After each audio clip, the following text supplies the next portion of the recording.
Hello, and welcome once again to our introductory series on the divine principle. I'm Reverend Phillip Schanker. In our first presentation, the principle of creation, we looked at the laws and principles that govern the operation of the physical universe, and from there could understand something about the nature and the purpose of its creator, the first cause, whom we call God. We also discussed the purpose and value of human life to realize the three blessings given to our first human ancestors: be fruitful or individually mature, multiply or create a God-centered family, and have dominion, loving dominion over the natural world. We talked about man's eternal purpose, that we live in two worlds, spiritual and physical, and that ultimately we have a portion of responsibility to cooperate with God in realizing His will and purpose in our lives. At the same time, we acknowledged that human beings have a contradiction, and that the world of our reality is vastly different than the world of our dreams. We're going to discuss today that contradiction as we look at the human fall. Let's begin.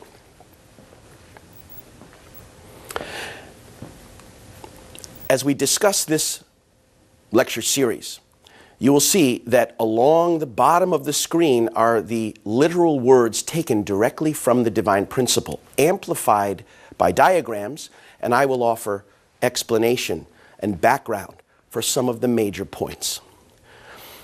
Anthropologist Richard Heinberg studied the creation myths and stories of the world's great civilizations.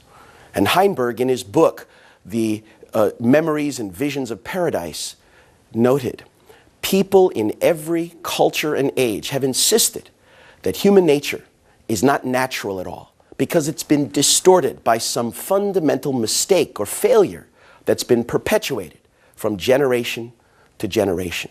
Let's discuss the human fall.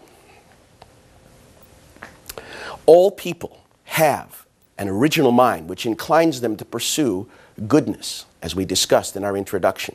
Our conscience and original nature wants to be and to do good. And yet, even without our being aware of it, we are driven by evil forces to perform evil deeds which we do not want to do. We have a contradiction within ourselves, and every single one of us has experienced this struggle within, knowing we should do something, but not having the strength or willpower to act according to what our conscience tells us. Or conversely, knowing that we shouldn't engage in some behavior, yet when no one is looking, we can't resist the temptation or desire to act upon that. Now, in Christianity, the master of these evil forces is known as Satan. Until now, however, we haven't been able to overcome, and we've been unable to liquidate the forces of Satan because we've not understood Satan's identity or how he came to exist. This explanation of the human fall will address all of these concerns and clarify these issues. First, let's consider the root of sin. No one has clearly understood the root of sin, which lies deep within, driving us toward the way of evil, fueling that contradiction and conflict within ourselves. Now, on the basis of the biblical explanation, many have held to a rather vague belief that Adam and Eve's eating of the fruit of the tree of the knowledge of good and evil is, in fact, the root of sin. Let's consider the meaning of that fruit and the tree it grew upon, the tree of the knowledge of good and evil, and the tree standing next to it, the tree of life. Many have thought that the fruit was that of an actual tree. But would God, a loving parent, place a dangerous fruit that could cause death to His children in their vicinity, in their innocence? Jesus said in Matthew 15:11, "Not that which goes into the mouth defiles a man, but what comes out of the mouth, because it proceeds from the heart." In other words, it's not what we eat that can defile us, but what comes from our heart, Please remember that point as we continue. Now, the result of eating that fruit is that original sin has been passed on from generation to generation throughout the history of mankind. But how is it that what someone would eat could impact later generations? It doesn't make sense. Now, many have concluded that simply the act of eating the fruit or the temptation set there was a test established by God. But would an all-knowing God need to test, a God who knew their hearts, would he need to test them to see what they would do? And would a loving God impose a test on innocent children and impose a punishment of death? In the day you eat of that fruit, you will surely die. That would be like a parent, myself or yourself, putting a tasty piece of chocolate cake in front of our children, saying, I've got to go to the store for some milk. You sit next to the cake, smell it, but don't eat it.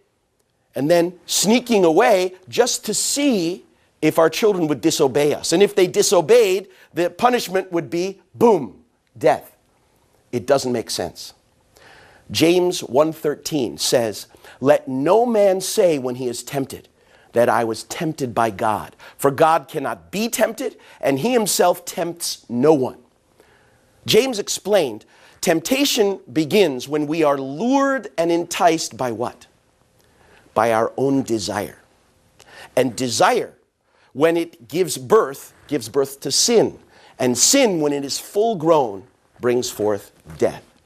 Now, that fruit, even as placed in front of them, was something they so ardently desired that they were willing to risk their lives to obtain it. What is it that a human being would desire so strongly that he would risk even death to obtain?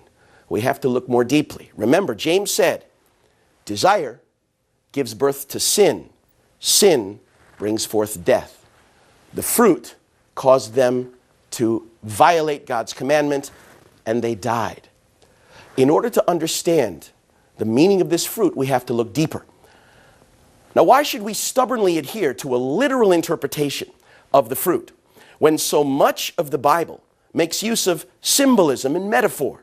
Look at the most important truths of the Bible. They're conveyed symbolically. For example, the words of Jesus. Now, in Mark 4:24, it says that Jesus never spoke to the public without using a parable. That's Mark 4:34. He never spoke without using a parable. Why? You and I would say the parables were to illustrate and convey the meaning of his teaching. But in Matthew 13, his disciples asked him, and Jesus said, I speak in parables so that some hearing will not understand. Now why? Why would Jesus desire that some people would not understand his message? Why would he speak in code or indirectly?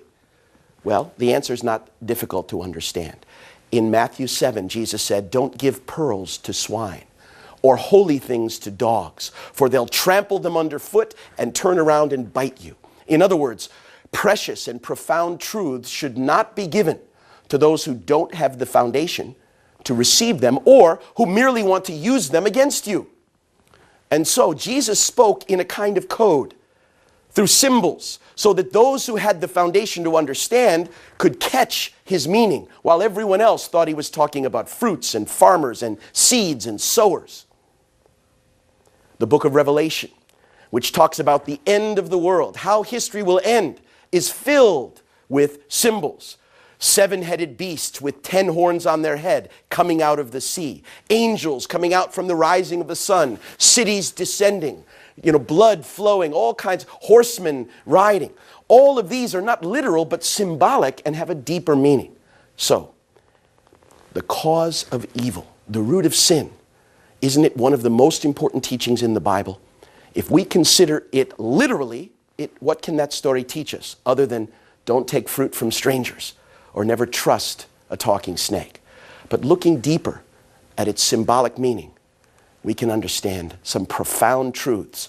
To learn what the fruit of the tree of knowledge of good and evil represents, let us first investigate the tree of life, which stood next to the tree of the knowledge of good and evil. See, the tree of knowledge of good and evil is mentioned only once, only in that story in Genesis. But its companion, the only two trees named and symbolized, the tree of life, is mentioned all throughout the Bible. In what capacity? In the Old Testament, it is set up as the goal and the ideal of people of faith. Proverbs 13:12. Hope deferred makes the heart sick, but desire fulfilled is a tree of life. In the New Testament, Christians are pointed toward the attainment of the tree of life. Revelation 22:14. Blessed are those who wash their robes, for they shall have the right to the tree of life and can enter the city by its gates. Now, washing one's robes, again, is not literal. It's not doing our laundry. It represents cleansing and purifying. And in Revelation 3, Jesus promises that the victorious believer will regain access to the tree of life. So what is this tree that fallen people have longed for and sought after all throughout history? Well, we can recognize that since the ultimate hope of humankind is the tree of life, we can infer that Adam's hope was also the tree of life. In fact, Genesis 3:24 says that the access that Adam had to the tree of life prior to the fall was blocked, was lost to him. He lost access by the fall. An angel with a flaming sword, a cherubim, was guarding the way to the tree of life. Now, as we'll learn in later discussions, the sword, like the sword that comes from the mouth of the Lord, and flames, like the fire that Jesus came to cast on the earth, are symbolic of the truth. So what is this tree of life that Adam had access to, lost by falling, has been sought after by men and women of faith throughout history, is attained by victorious believers, and then also ultimately we must go through the truth in order to reach it? We consider what was the hope of Adam during the time he was immature and growing toward perfection. Was it money, power, or earthly gain? It wouldn't have been that, because he had all things set before him. Adam's longing, he must have hoped to become a man who would realize God's ideal of creation by growing to perfection without falling. Adam's desire was to fulfill his purpose in life, his future, his goal, his career, his life and experience in the world. That's what he was aimed at, and that's what the tree of life represents. Let's consider that the symbol used for the first blessing to Adam and Eve is that of a tree. Be fruitful, like a tree grows to fully mature with the bearing of fruit. Likewise, the tree of life is continually used as that kind of symbol throughout the Psalms. In the first Psalm, blessed is the man who walks in the ways of God. He is like a fruit-bearing tree, and he will bear much fruit. Also, Jeremiah 17 says, a righteous man who believes in the Lord has a deep root and will bear fruit, but a wicked man has no root and will not bear fruit. Likewise, in the New Testament, Jesus said, I am the vine, and you are the branches. If you abide in me, he who abides in me, he it is who will bear much fruit. Therefore, we can understand that the tree of life, in fact, symbolizes a man who has fully realized the ideal of creation. Perfected Adam was to be that ideal man. It thus symbolizes perfect Adam, a man of life, a fruitful tree, a fruitful man, a tree of life, a man of life. Now, let's consider the tree of the knowledge of good and evil and its significance. God did not create Adam to be alone. He also created Eve to be Adam's spouse. Just as there was a tree in the Garden of Eden which symbolized a perfected man, there also should have been a tree which represented a woman. This is the significance of the tree of the knowledge of good and evil. The only two trees mentioned in the Bible and given a symbolic name of life or knowledge are these two trees standing in the center. This represents the ideal of human beings to become true and perfected people. These two trees standing in the center are clearly symbolic. You will never find them in a botanical garden. You will never see them discussed in a book on horticulture. They are symbolic and represent the ideal and goal of the first human ancestors. Now, let's consider the identity of the serpent, another significant element in this story. In the Bible we read that a serpent tempted Eve to commit sin. What does the serpent symbolize?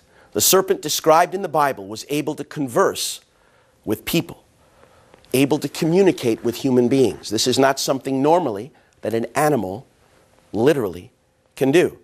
Furthermore, the serpent knew the will of God, which strictly forbade human beings to eat the fruit from the tree of the knowledge of good and evil. He said, did God say that you should not eat of this fruit, etc.? Oh, he was just trying to prevent you from becoming like him.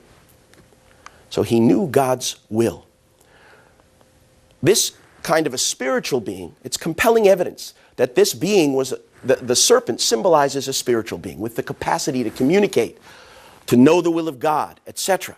Now, Revelation 12:9 describes something more about this serpent. That great dragon, Revelation says, was thrown down, that ancient serpent who is called the devil and Satan, the deceiver of the whole world. It goes on, he was thrown down to the ground, and his angels were thrown down with him. So we have a being who's able to converse with human beings, who knows God's will, who has the wisdom and deceitfulness to tempt Adam and Eve, whose home was originally in heaven, had dominion over angels, and was cast down to the ground. We are left with the conclusion that the spiritual being represented by the serpent was not an animal, in fact, literally, but a symbol for Satan. What kind of spiritual being, even after it had fallen and become degraded to an evil being, could transcend time and space to dominate the human soul? There are no beings endowed with such characteristics other than angels. So this serpent who tempted human beings and sinned is an angelic being. Now please note in 2 Peter 2:4, the Bible says that God did not spare the angels when they sinned, but cast them into pits of nether gloom. Please remember that. Angels who sinned, cast into pits of nether gloom. The Bible also identifies a particular angelic being in Isaiah 14:12 as one who was originally in heaven, had dominion over angels, who tried to make himself like the Most High and fell down, was cast down. How you are fallen from heaven, O Lucifer, son of the dawn. How you are cut down to the ground, you who made the nations low. You said in your heart, I will ascend above the heights of the clouds, above the stars of God. But you are brought down to hell, to the depths of the pit. Our conclusion is that the serpent who tempted Eve was an archangelic being, originally in the position closest to God, but was cast down as a result of his evil action and became Satan. Now let's consider the sin that caused the fall of the angel and compare it with the sin that caused the fall of Adam and Eve. First of all, the angelic sin. Jude chapter 1 verses 6 and 7 refers directly to the angels who sinned and were cast into pits of nether gloom. And it compares their sinful act to the sin of Sodom and Gomorrah. Please read with me. From Jude 1, 6 to 7, we can infer that the angel fell as a result of an illicit sexual relationship. And the angels that did not keep their own position, but left their proper dwelling, have been kept by him in eternal chains in the nether gloom until the judgment of the great day. Just as Sodom and Gomorrah and the surrounding cities, which likewise acted immorally and indulged in unnatural lust, serve as an example, etc., etc. Now, the Bible clearly means that Sodom and Gomorrah and the surrounding cities likewise acted as did the angels, indicating that the angelic sin was the sin of the misuse of God's precious ideal of love through an illicit sexual act or experience. Now let's consider the sin of Adam and Eve. From Genesis 3:7, we read that prior to the fall, Adam and Eve were both naked, but they were not ashamed. Was there any reason for them to be ashamed? Was there something wrong with their nose? Was there something wrong with their chin or belly button or knees? Nothing faulty and so no shame. However, after the fall, they did become ashamed. Let's look. After the fall, they felt ashamed of their nakedness and sewed fig leaves together into aprons to cover their lower parts. Now that's unusual. They didn't cover their mouths, which had eaten something, or their hands, which had stolen something. They felt compelled to cover their sexual areas. Now, just understanding human nature makes it clear to us where their guilt and shame was focused. As you can see, I'm a person that enjoys eating. And when I was young, my mother was very good at catching me in the cookie jar. I'd be going into the jar, my mother would walk in, or I'd have a mouthful of cookie. And when she did that, I might have put the cookie behind my back, covered my mouth. What are you doing? Have you been eating those cookies? Are you telling me the truth? But there was never a time when my mother caught me eating something wrong when I did this. It doesn't make sense. Our understanding of human nature tells us their shame and their guilt was focused on their lower parts. Adam and Eve's sexual parts were the source of their shame because they were the instruments of their sinful deeds. Job 31:33, Job says, like Adam did, I too have covered my sin by hiding mine iniquity, concealed my transgression, he said, by hiding mine iniquity. What is it that Adam covered? Hence we can deduce that if the angelic sin was an illicit sexual relationship and the human sin was an illicit sexual relationship, that something must have occurred between the angel and human beings. Now remember, the serpent, representing the angel, tempted Eve to partake of the fruit, which represented what? It represented Eve's maturity or love on a tree that should have become ripe, but she was not yet given permission. The time was not yet ripe. The angel tempted Eve to partake of that fruit prematurely. Then Eve, in turn, tempted Adam to partake of that fruit. An illicit sexual relationship. Let's look more deeply now at the meaning of the fruit of the tree of the knowledge of good and evil. What does the fruit represent? The fruit signifies the love of Eve. In the same way, as a tree grows to maturity, bears fruit, which in maturity contains healthy, ripened seeds, which become the basis of reproducing. So also, a human being in maturity is meant to multiply and reproduce through God-centered love and sexual relationship. So Eve's eating of the fruit denotes that she consummated a false or satanic love relationship with the angel, which bound her in a spiritual or even a blood connection to him, blood ties. That's the significance. Now Eve should have borne good children in maturity through her godly love. Instead, immature and self-centered love, through that she bore evil children through false love. So we can conclude then that the root of sin was not that the first human ancestors ate a literal fruit, but rather that they had a false, premature, self-centered relationship, misused love with an angel, symbolized by a serpent. Now there is a preponderance of evidence of this particular fact, that this is in fact the case. It's interesting to note that the tree they ate of was the tree of knowledge. And in the Bible, knowledge is not always meaning learning or understanding. When the Bible says that Adam knew Eve and she bore a child, Lot knew his wife and she bore a son, Cain knew his wife, the knowledge indicates intimate relationship, which in this case, mature and complete is good, premature and self-centered, evil.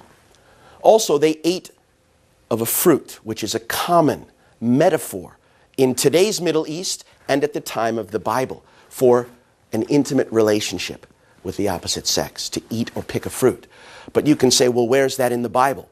Please study the Song of Songs, the Song of Solomon, which describes the relationship between newlywed lovers and uses eating the choicest fruits of my beloved, climbing her tree and picking the fruits that represent her body and her love, etc. So we can understand even biblically these are common metaphors used in this way.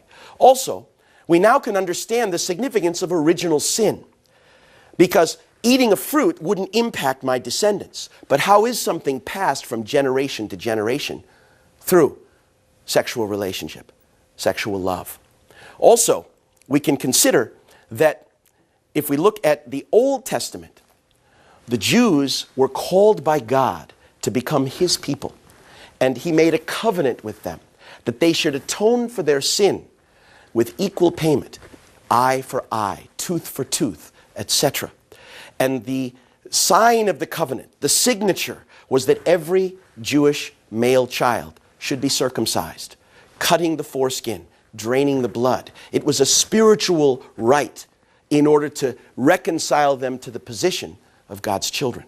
Look in the New Testament, and we find that both Jesus and St. Paul advocated celibacy. Jesus said there are eunuchs who have made themselves eunuchs for the sake of God. And Paul said, it is good to be married, better than to burn in sin. But he who refrains from marriage does even better. Now, when God created man, He said, it is not fitting for man to be alone. And I will make him a helpmate, fit for him. He said, be fruitful and multiply. So how is it that God's original intention for man and woman to be together can become something that both Jesus and Paul recommend you avoid if you want to serve God? The only possibility is that somehow that ideal of love had become defiled, corrupted, and misdirected. Sexual immorality has caused the downfall of kings, presidents, heroes, religious leaders, and the decline of civilization. When we look at the preponderance of sexual immorality, it's the one thing that even the advance of civilization cannot end, because it's a corruption that arises from the heart. Let's look then more deeply at the course and motivation. We'll consider section 2, the motivation and the process of the fall. First, in order to understand how this problem arose, we need to understand the mission of angels and their relationship to the universe, to God, and to human beings. Angels were created by God prior to any other creation. God created them to be His servants, as an angel calls himself a servant in Revelation, and ministering spirits, as they're called in Hebrews, who would assist God in creating and sustaining the universe. God Himself is beyond time and space. In order to develop and prepare the creation as an environment for His children, God needed a substantial object, conscious, spiritually aware, that could relate with Him, through whom He could work and develop in the creation. This is the mission of angels. That's why throughout the Bible, angels are agents of God, acting on His behalf, and also responding to Him, praising Him, and glorifying God. But in Hebrews, Paul says that they also are ministering spirits to attend who? The heirs of salvation. That's us, to serve man. And so all throughout the Bible, we see angels bringing messages to human beings, to the central figures of God's providence. We see an angel unlocking Peter from prison. Because God created human beings as His children and gave us dominion over all creation, we are meant to rule over the angels as well. That's why Paul wrote in Corinthians, do you not know that we are to judge the angels?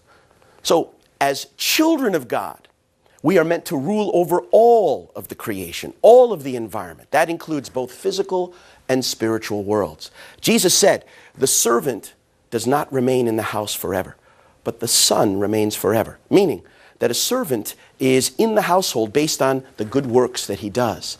But a son, as an heir, has an inheritance and a right that's even deeper and higher. This is the relationship between human beings and angelic beings. From there, we can now consider the spiritual fall and the physical fall. God created human beings with two components, the spirit self and the physical self. Likewise, we live then in two dimensions of reality. And the human fall likewise took place in these two dimensions, the spiritual dimension and the physical dimension.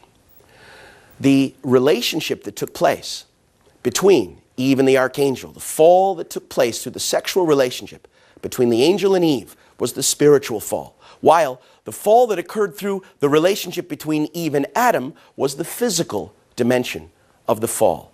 Let's look at each of these two one by one. First of all, the spiritual fall.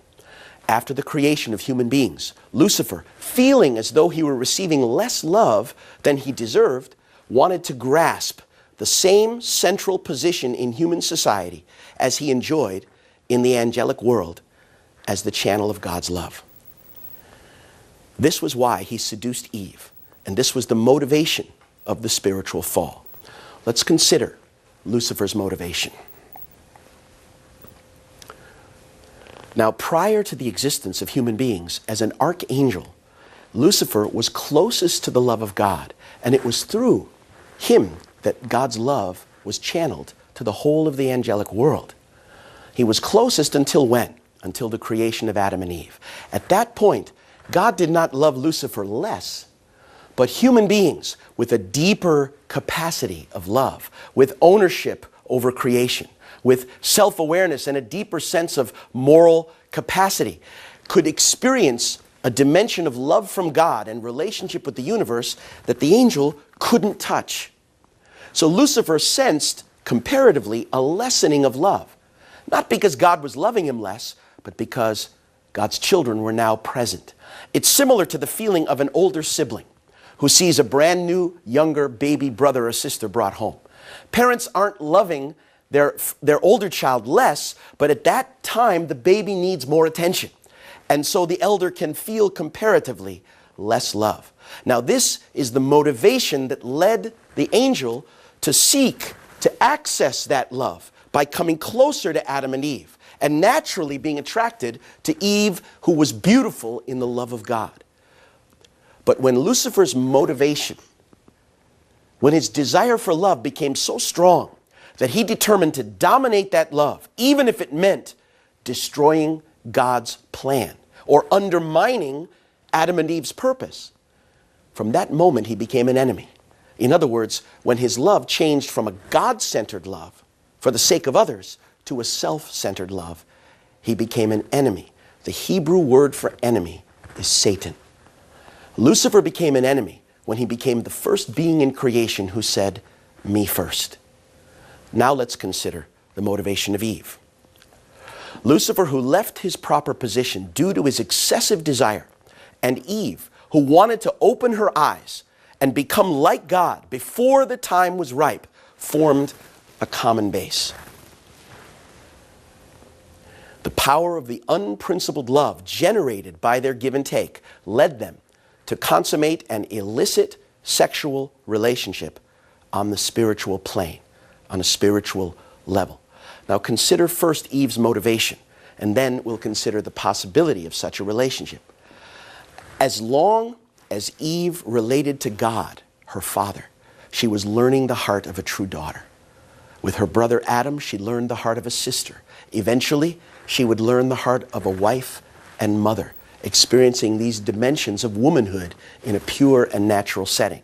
But suddenly, a self-centered love was focused upon her, and in her immaturity, she couldn't sense or compare God's love, which she had a limited capacity to understand, with the attention being poured on her by the angelic being in her presence. As Eve began to have give and take with this love, she became emotionally drawn, emotionally connected, ultimately confused and unclear. And so the power of that unprincipled love overcame her understanding of the commandment and of God's will. And she engaged in an illicit and false sexual relationship. Now, we also might ask, how could such a relationship be possible between an angelic being and a human being?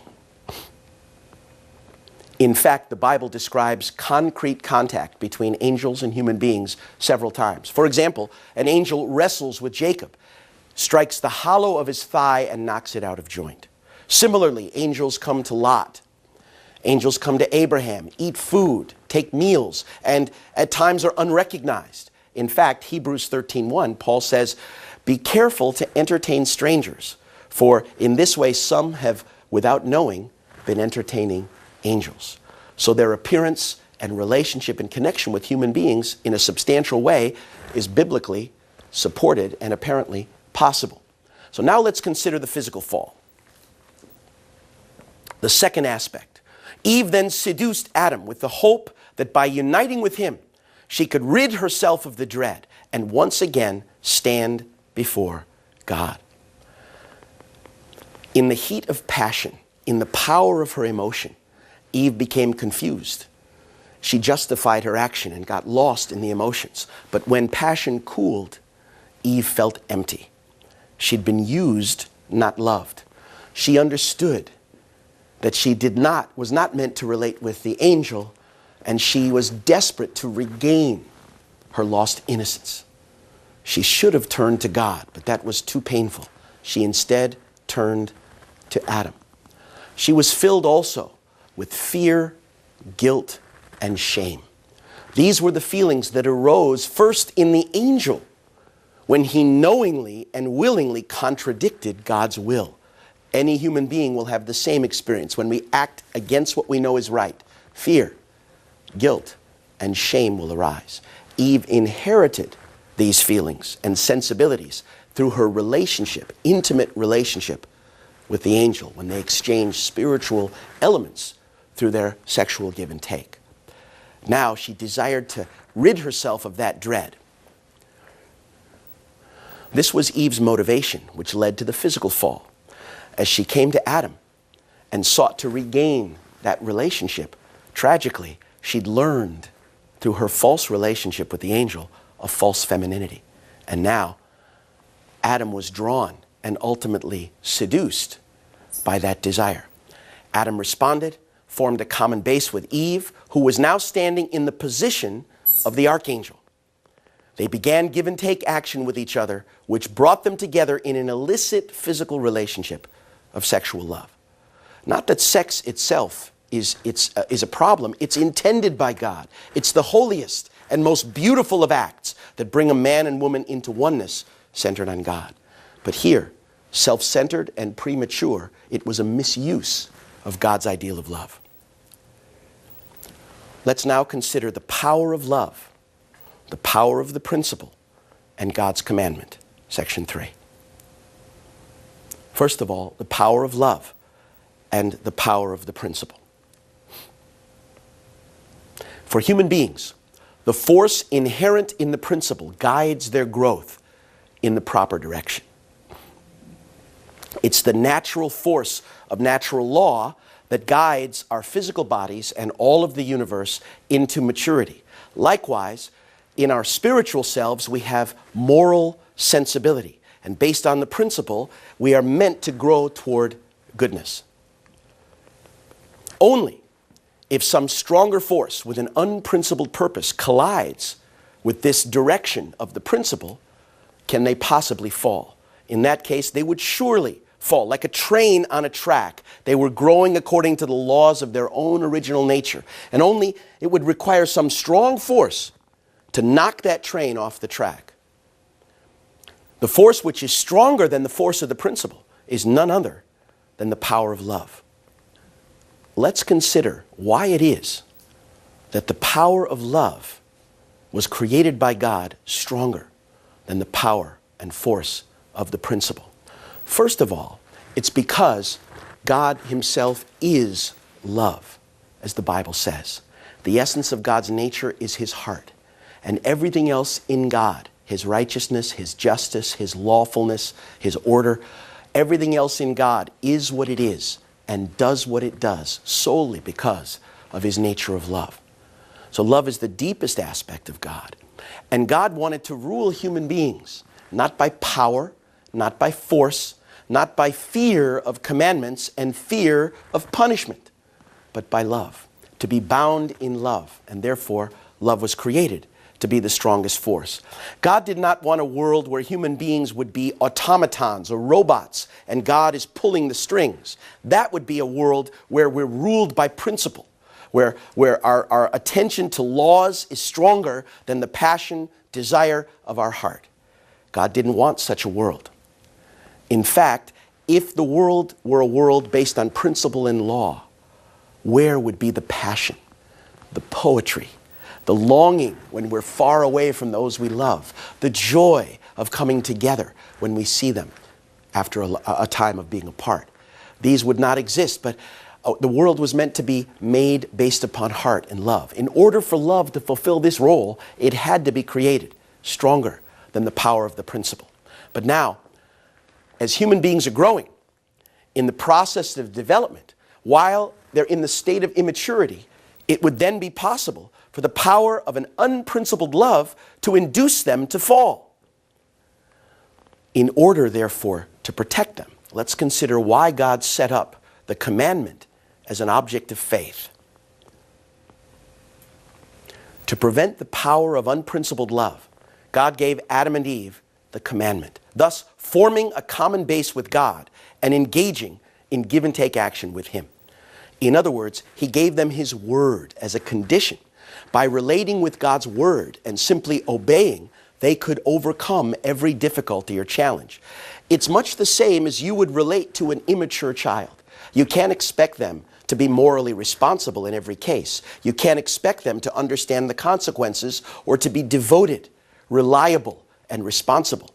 So you simply tell them what you want them to do and give them consequences if they disobey. This was how God gave them a condition to overcome the power of love. To prevent this power, Adam and Eve were given the commandment, giving them a common base with God so they could relate. Tragically, Adam and Eve did not obey this commandment, but formed a common base with the angel and had give and take with that power. Human beings, therefore, need, in the process of restoration, if we're going to return to our original capacity, we need, therefore, to relate with God's word, be faithful to it. This portion of human responsibility, which failed, brought the fall, is the element that needs to be restored in the process of restoration. Let's consider the consequences of the human fall. Section 4. First of all, Satan and fallen humanity. Satan is the name given to the archangel Lucifer after he fell, enemy or adversary. When the first human ancestors fell, they bound themselves in a spiritual and physical bond, blood ties, with Lucifer. In other words, their give and take relationship, instead of being centered on God in maturity and producing loving children and a good tradition and a good world, became a false and self-centered love, centered on a false master and multiplied evil. They formed a four-position foundation, yoked, bound to Satan, and thus all humanity became the children of Satan. For this reason, Jesus said in John 8:44, "You are of your father the devil, and your will is to do your father's desires," calling Satan our father. Likewise, in Matthew 12:23, Jesus angrily called the people a brood of vipers, or offspring of serpents. It's also for this reason that Romans 8:23 states that we need to be adopted in order to become God's children. Now, if God to be our Father needs to adopt us, it means that someone else has become in the parental position. And it's for this reason that Christianity teaches that in order to enter the kingdom of heaven, we have to be born anew, born once again. Nicodemus asked, he asked to Jesus, does that mean I have to go back into the womb of my father and mother and come out one more time? But no, rebirth is through heavenly parents, parents of a new lineage. And that's the role of Jesus and the Holy Spirit. It's the reason why Jesus said in the 6th chapter of John, "You must eat my flesh and drink my blood." It doesn't mean vampirism. It means that we must become and inherit the flesh and blood of Jesus. Be my flesh and blood. Connect to my lineage. Connect to my heritage, which once again, is directly from God. Secondly, Adam and Eve fell while they were still immature. And so as Satan gained dominion over man, he also, through man, gained dominion over all of the creation. The whole world has come under Satan's sovereignty. Therefore, in John 12:31, Jesus called Satan the ruler of this world. In 2 Corinthians 4:4, St. Paul called Satan the god of this world. Now let's consider Satan's activities in human society. Satan cannot perpetrate his evil activity unless he first finds an object partner with whom he can form a common base and engage in give and take. In other words, Satan is not omnipresent like God. The only way self-centered, dominating, self-justifying evil can be multiplied is if there can be a common base, if he can draw other beings into that relationship. Now, Satan's object partners are evil spirits in the spirit world, first of all. Then, the objects of these evil spirits are the spirit selves of people on earth. Therefore, we can be influenced not only by good desires, but also false and self-centered and obsessive desires that seem to come from beyond us. The vehicles through which these evil spirit selves act are our own physical selves. And this, therefore, becomes the process by which evil action is strengthened, initiated, empowered, and multiplied into the world. Accordingly, the power of Satan is conveyed through evil spirits and is manifested in the activities of earthly people. Next, we'll consider the meaning of sin. Now, until now, we've had some understanding that sin means separation from God or missing the mark. But let's be a little bit more clear. Sin is a violation of heavenly law, committed when a person forms a common base with Satan, thus setting a condition for give and take action with him. In other words, when a person thinks or acts outside of God's principle, outside of God's law, it automatically creates a basis for relationship with the Lord of that unprincipled realm, or Satan. Now, as a result of that common base, give and take action will begin, pulling us in the wrong direction, causing us to struggle with that contradiction and act against our conscience, leading to a violation of heavenly law. This is the process by which evil power tries to dominate and compete to justify its existence and maintenance of position, of the false position claimed through the fall. Now, sin can be classified into 4 different kinds. Now, here we're not talking about degrees of sinfulness, how bad, but we're talking about the different ways in which the false god, Satan, has laid a claim on humankind. The first classification of sin is original sin. This sin originated with our first human ancestors and is ingrained in our lineage. In other words, Satan's first basis to claim, to relate with human beings, is the fact that we engaged in our first ancestors engaged in a false love relationship, inheriting his self-centered love. That is the deepest and most endemic aspect of the sinful nature of man, the desire for self-centered love. It's like the root, and all other sinful actions arise out of it. The second sin is hereditary sin, this classification. This is the sin that one inherits from one's ancestors, as in Exodus 20, verse 5, where it says that the sins of the fathers are visited upon later generations. It's the same as a debt left unpaid will be inherited. So also, Satan seeks to justify his involvement and claim with human beings based not only on the original condition of false love, which we've inherited, but also those sins we inherit from our ancestors. The third classification is collective sin, the sin for which a person is responsible by virtue of being a member of a group. I am the son of Scottish and Russian ancestors who owned no slaves and committed no acts of persecution against the black race. And yet, as a white man, born and raised in America, based upon a history of hundreds of years where the white race committed inhuman acts of separating husbands and wives, parents and children, and burdening the life of millions and millions of those who were brought from Africa. I stand in a position of being collectively responsible as a white person to be accused for the sins collectively of my ancestors. But the black race, every group, similarly has such areas of collective responsibility for which we are accused. Finally, the fourth classification is individual sin, which an individual commits in our own lifetime. Based upon these conditions, the power of evil seeks to establish a connection, to draw us in another direction, to divide us and cause us to struggle. Now, original sin should be thought of as the root. And that nature of self-centered love, as I said, is the deepest and most endemic aspect of our human desire for evil. But out of that desire has arisen all of the other sins, the sins of our ancestors, the sins collectively, which are like the trunk, the sins collectively of different groups, which are like the branches, and our personal acts of unrighteousness, which are like the fruits and the leaves and the flowers. Let's now discuss the primary characteristics of the fallen nature. Eve inherited from the archangel all of the tendencies incidental to his transgression against God when he bound her in blood ties through their sexual relationship.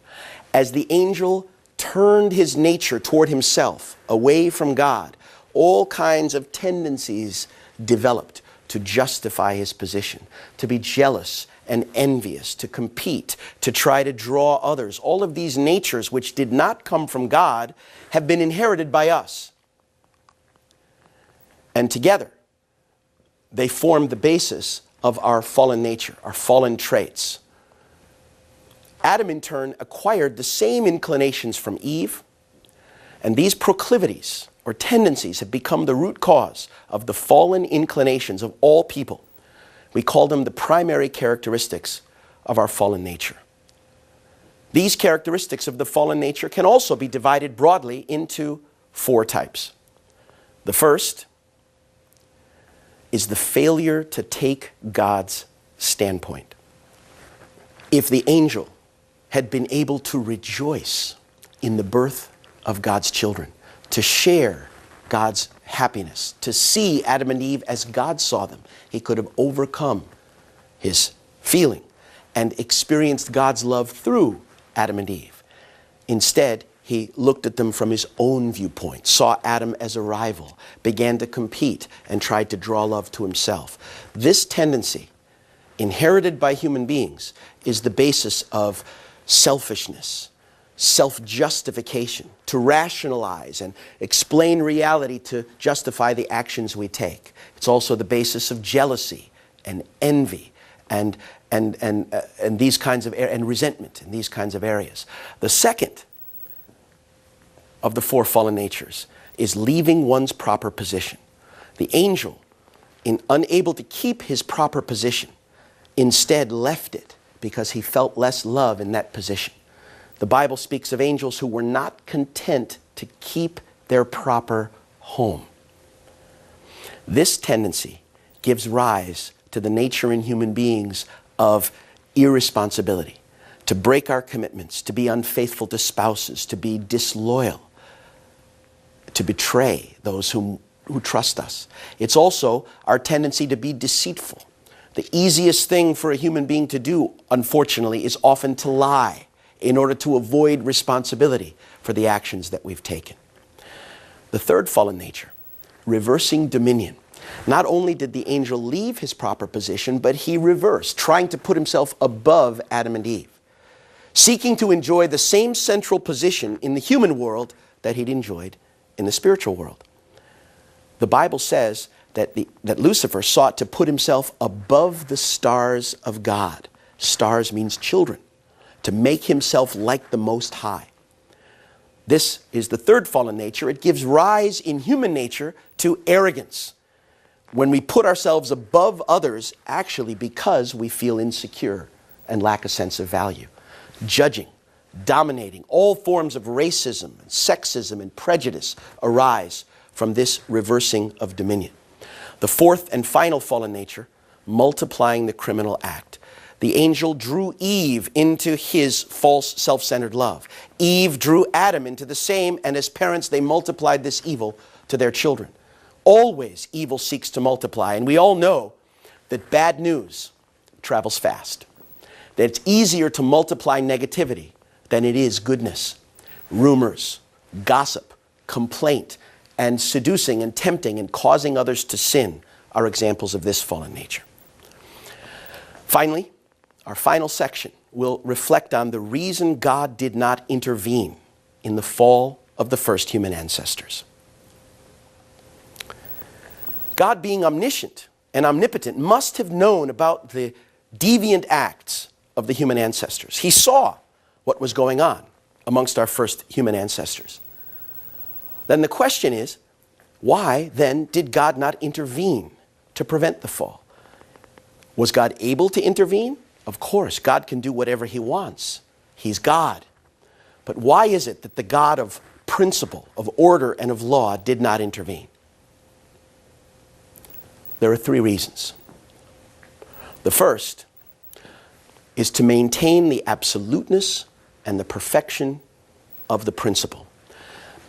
If God, perfect and absolute, were to contradict his own laws of nature and creation, were to violate his own principle and reach into the realm where human beings are still growing, unable to identify and relate with God directly, in order to correct or protect them, he would be undermining the very value of the principle and its absoluteness.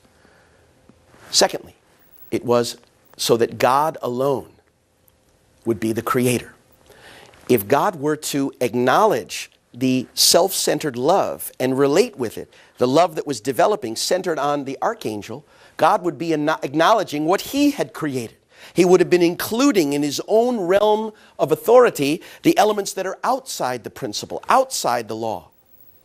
And so in order to maintain the sole position of creator and not to empower the role of the false god, Satan, he did not intervene in the fall.